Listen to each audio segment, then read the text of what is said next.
And personally, I've really, especially today, have been in a sorrowful just state of mourn for the city and seeing some of the destruction that's been out there in Minneapolis and St. Paul as well. And I've been mourning, of course, for people who have been mourning throughout the week, just with the catalyst, the event that sparked this whole week and the events that have happened in it. But I'm also mourning just to see some of the scenes out there of essentially destruction and burning down of parts of the city. I want to describe a few facts that might be helpful or that come out of this whole situation and what we're seeing that may be helpful in really answering a question. And the answer, or the question I'm going to explore tonight, is with what we've been seeing out in our cities and the actions and thoughts that people have, like what system or what worldview really best describes just what we observe from these events. That's really what I'm going to be answering today. And it's not going to be comprehensive. It'll be pretty short. But again, this is just a way to give some thoughts about the situation. So one thing that we see in terms of, let's say, facts about what's been going on is clearly people, broadly speaking, desire justice and desire it to be carried out and to see that through. When evil's carried out, people, for the most part, want a proper punishment to be given out for that evil act that was taken. And that's I mean, it's not completely what this whole week has been about, but in terms of a starting point, that's really what people had emotions over. And we can also see from this week that people are sinful, that have the capacity for sin. Now, I of course can talk about the actions of the police officer earlier this week. I'm not going to, again, take a specific stand on which way to go with that. I acknowledge for sure that sin was involved or was a part of that situation. And you can also make an argument that certain actions that have been carried out by various people over the last few days are justified in a sense. Like maybe usually they'd be considered sin, say burning down a particular building, but it could be argued that such an action in light of the circumstances has justification. And I'm not going to get into that in depth here. But for sure, I think many of us can see that at least some actions that have been carried out and done to our cities are not justified, are, you can say, excessive, or perhaps are not even tied to the situation at hand. And I think we can pretty easily label these actions as sin or as evil in some sense. And we have other examples along with this week of sin present in our world and in our individual lives. And that's really something we can recognize as Christians, that we also have the potential to sin within our own lives and the actions that we carry out. We can basically call it the wrong out in the world, but not ignore the actions that we can call out in our own life. And that's really an element of humility that needs to be present as Christians, and that we have a foundation for as Christians. And really those actions that are our own are the actions that we can control definitely over the actions of others. Like we can change course, we can change habits, we can direct our minds towards God and his purposes, So we have the most direct capability of change when it comes to sin through our individual actions. Another thing that we see out in this environment is that love is present and desired. And we see that out literally right now. Like, people are out helping to clean up a lot of the mess that's been made out just south of Minneapolis, especially. There's not a lot of trash or debris to pick up, let's say, beyond that section, but there are tons of people right now just out right there where a lot of this stuff is taking place. By the way, if you are listening or can see this and can comment that you can see, that would be very helpful. I can't tell for sure that this is online. So, sorry, click the break there. And that, yeah, it's really awesome to see the community helping out in that way. This love and sort of the positive actions that people have taken can easily be overshadowed, say, by media outlets, by some of the more glaring and, let's say, violent actions that have been taken by people around here this week. And it's unfortunate because there's the mix of both things going on, and as I'm sure you're aware, oftentimes the say evil is what is emphasized, and really love is without being super involved in these organizations that are fighting for this cause out here, I can pretty well assume that's the goal of these organizations, that people can be seen equally, including those who are considered marginalized out in society, and people can interact with each other in a loving manner, despite any evidence or differences that might be present between people or what group they belong to. So now, with those facts in mind, again, they were that people desire justice, that sin is present, it's just part of our situation, and that love is present and desired even in this circumstance. I want to turn to the question of what worldview best describes these facts and desired outcomes, especially the outcome of justice, because that is a lot of what's being talked about this week out in our world. Let's compare two, say, worldviews that I would say are perhaps the two of the top competing worldviews out there in our culture, or just in general. One is naturalism, that there is no supernatural level of things, that the natural world is all there is, just very simply.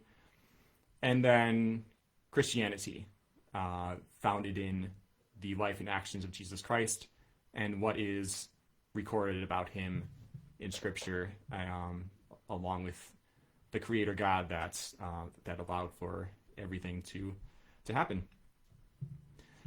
So let's look at this justice piece and really focus in on that specifically. One thing to consider with naturalism is justice is really, on naturalism you have like basically the key model of how things came to be up until this point is the evolutionary model, and like not just like evolution in general, because that's a broad scope, but naturalistic evolution, which means nothing sort of started the process, or no being, let's say, or nothing beyond the natural realm started the process of evolution, and nothing was guiding it along. It was a blind, so to speak, process that started from simple beginnings, however that simple beginning came into existence. If that's our system that we are going after here, then justice is really either a matter of, number one, individual preference, and it's a preference that you could say almost just is the result of that natural process, because all the circumstances that led up to now make us have this thought. But I'm going to set that aside and say it's individual preference, or it's a matter of survival. Like we want if the things that we desire in life are for the purpose of survival, because that's the sort of end goal of evolution, or like evolution by its nature sort of pushes what better leads to survival. So if, let's say, justice in the pursuit of that is a matter of individual preference of what we want, or say, if we can even mix morality in here, if morality is an individual preference, which something we would call subjective, there's really no need for an outcry. People are correct, or at the very least, like not wrong, no matter what their moral position is. Like it's a preference. It's not a matter of right or wrong. And I think with what we're seeing out here in the observations of people's reaction in the cities, we can pretty clearly see that's not true. Like that's not the correct setup of how this moral system works and how justice can be carried out through that. And then if it's a matter of survival, if that's what we're heading towards with this justice thing, there's questions that come up with that for sure. Let's say it's a matter of individual survival. Well, what would be the problem with putting down, say, another racial group? If doing so will lead to your genes, like will better lead, or better potentially lead into your genes going into the next generation, kind of that survival goal, the continuation of, or the passing along of those genes. Why not put another person down? Like, why not do something against another person in order to meet that ultimate end goal, if that is the end goal?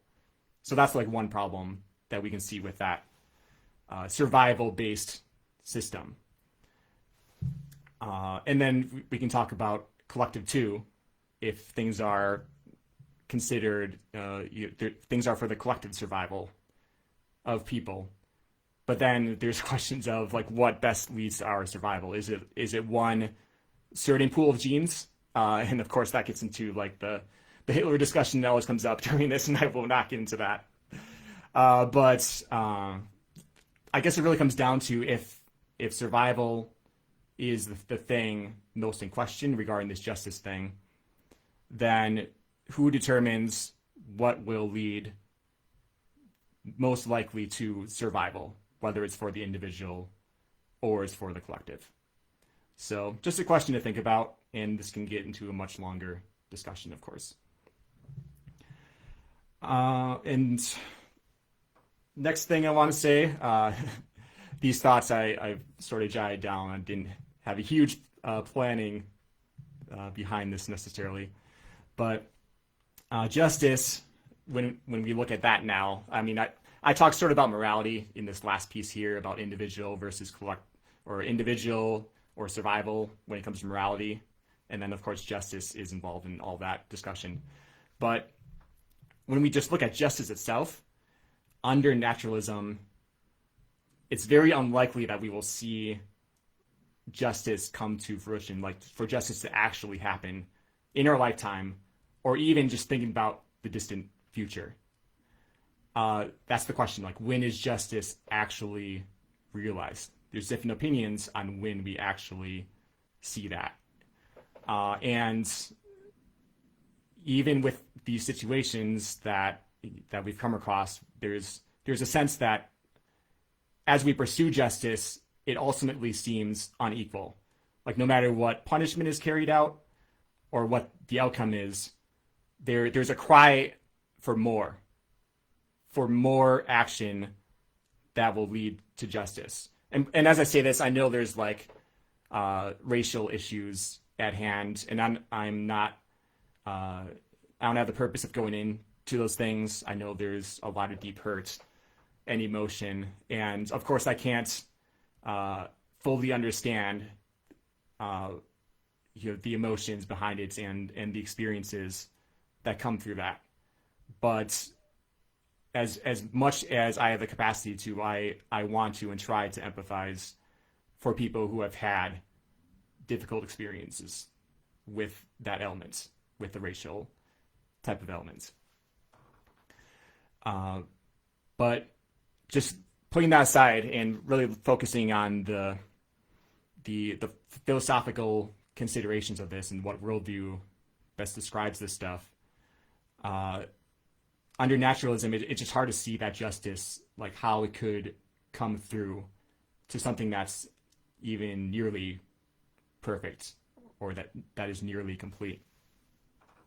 So naturalism, I think, could describe, say, some objective form of morality through this survival thing. And perhaps justice, that we experience more justice by this action being taken and less justice through this one. But it's hard to see under naturalism how we can get to the outcome of justice. There's definitely not a promise that we'll see it. We can work towards it under naturalism, however justice is defined and however morality is defined. But there is a very strong potential that we won't get there, whatever that definition is. So moving on to Christianity. Justice, as we find it in that worldview, is found in the nature of a perfect God. So if you don't want to call this thing God, just say, you can just say perfection. Like we have this existence of perfection under the Christian worldview. It's like an actual thing that exists, somewhere, or at least from the Christian perspective, in someone. And this perfection, or let's say morality, includes more than only considerations of survival. It's based especially on the image of a perfect God, or if you want to stick with perfection, that's fine for now. But it's this image of God instilled into humans. Like they have this image of what is perfect, even though they're also broken by what we call sin, or just by what other people might call bad actions or evil actions. It's natural that given this value that we have, that we should push for everyone to be respected and valued, and our actions, there's just a sense that in order for our mindset to align with the reality, that we should see people as valuable because that's what they are, and our actions should reflect that. Also, under Christianity, perfection and morality is objective and constant. So it's not based on individual preference. Again, it's an actual, say, existing thing somewhere out there, and it doesn't shift this moral standard based on what individual people think. And that's consistent with the outcry of many people that we've seen this week in the cities against one particular evil act, or maybe a collection of actions that people see as evil. So Christianity doesn't allow for that shift of morality to be based on preferences. Like people can be wrong about morality. They can be wrong about what is wrong. But yes, they can be incorrect about a moral judgment, which we found under that individual preference outlook, that's not possible. Like you can't be incorrect about something. And in terms of what is most in line with this week and what's happened, I think objective morality simply lines up much better with that than subjective. And then in terms of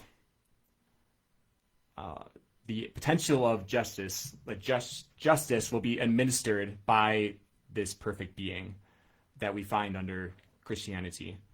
but also in a way that allows for mercy. And that really involves the Christian gospel and this suffering servant that we call God, coming down and showing mercy and showing love to people and sacrificing himself as an act of love. So that love that we talked about earlier that people are showing out here, like the idea of Christianity, or one big thing about it, is that this perfect being comes down and shows us the biggest example of that kind of love, of doing things for people out of sacrifice. In this case, the people outside cleaning stuff up, they're sacrificing time. In a sense, like you could say, sacrificing safety or potential of safety, and just really effort in cleaning the city up. But God has taken, through Christianity, even more action than that to express love. So basically, justice has potential to be fully realized in Christianity. People out there looking for justice, like they can find that through the Christian gospel. Definitely much more than they can find it in what we would call naturalism. Of course, Christianity needs to be true in order for this to be all realized. And that's another discussion that we could have, especially looking at something like the resurrection, and did that actually happen? Because Christianity hinges on that event in terms of its truth. But if Christianity is not true, then we are left with a strong potential for inequity, for us to not see that justice. And if that's the case, I think we would at least want to see if this Christianity thing could be true, and if we could see this promise of seeing justice being carried out to the proper level in the future. And throughout Scripture, we can see that God cares about this justice, whether we're looking at Old Testament or New Testament. So justice under Christianity will ultimately be realized versus not realized. And of course, we can take action now to see justice carried out on earth, like here, right now. And that's the whole element of Scripture and what it says about seeking justice for people. It's not something that we just ignore as Christians, saying, "Oh, it doesn't matter, we'll just get it later." No, there is a huge importance of seeing that carried out now. And you've seen a lot of Christian leaders, pastors, Christians in general, speak to that this week, that need to see justice and to see that as soon as we can regarding this the situation we see this week. But the main points here is that Christianity over naturalism better accounts for justice and the desire for it, and really better accounts for what we see out in terms of people's mindsets and emotions and what they want to see happen out in Minneapolis and St. Paul this week.